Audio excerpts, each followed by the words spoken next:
Corona vaccine आने के बाद जब देश में टीकाकरण शुरू होगा तो राज्यों के बीच उसका डिस्ट्रीब्यूशन रिस्क फैक्टर के आधार पर होगा। हेल्थ वर्कर्स और फ्रंटलाइन वर्कर्स को कवर करने के बाद ऐसे राज्य जहां 50 साल से ज्यादा उम्र वाले और कोमॉर्बिडिटीज वाले लोग ज्यादा हैं, यानी जिन्हें पहले से ही कोई गंभीर बीमारी है, ऐसे राज्यों को ज्यादा डोज भेजी जाएंगी। इसका मतलब ये है कि तमिलनाडु को मध्य प्रदेश, बिहार या राजस्थान के मुकाबले ज्यादा डोज मिलेंगी। बिहार की अनुमानित आबादी 12 करोड़ 30 लाख है, तमिलनाडु की आबादी 7 करोड़ 60 लाख है।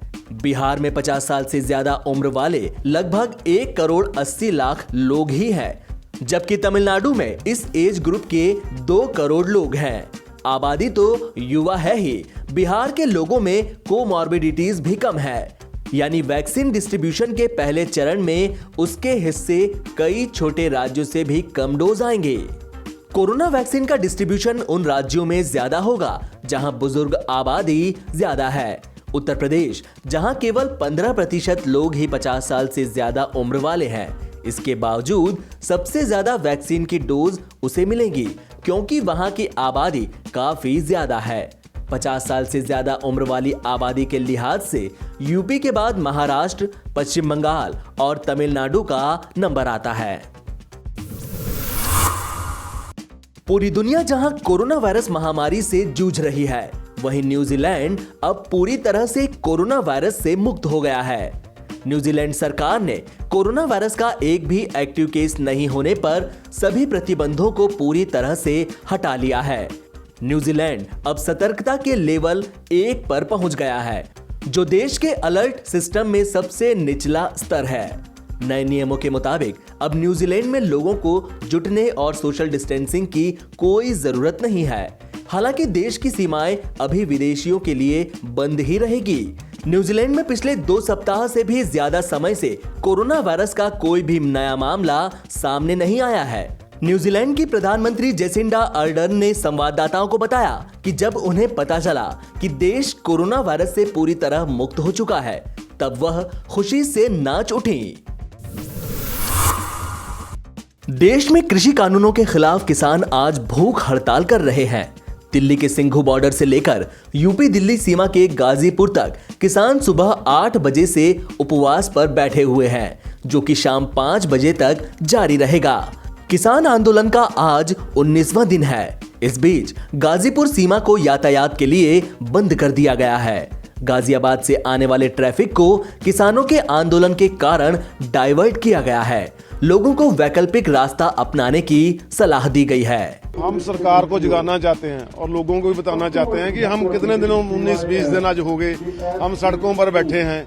उसके लिए हमने आज सोचा भी जो सारे लीडर हैं, अगली कतार के हमारे 40 लीडर, सभी जो बैरियर है, सभी नाकों पर जहां जहां जो है वहीं बैठेंगे। जैसे जहां 15-20 जहां बैठेंगे, टिकरी पर बैठेंगे, जड़ा पर है अपना यूपी बॉर्डर पर बैठेंगे। सभी बॉर्डरों पर हम जंक्शन आज 8 बजे से 5 बजे तक हम बैठेंगे।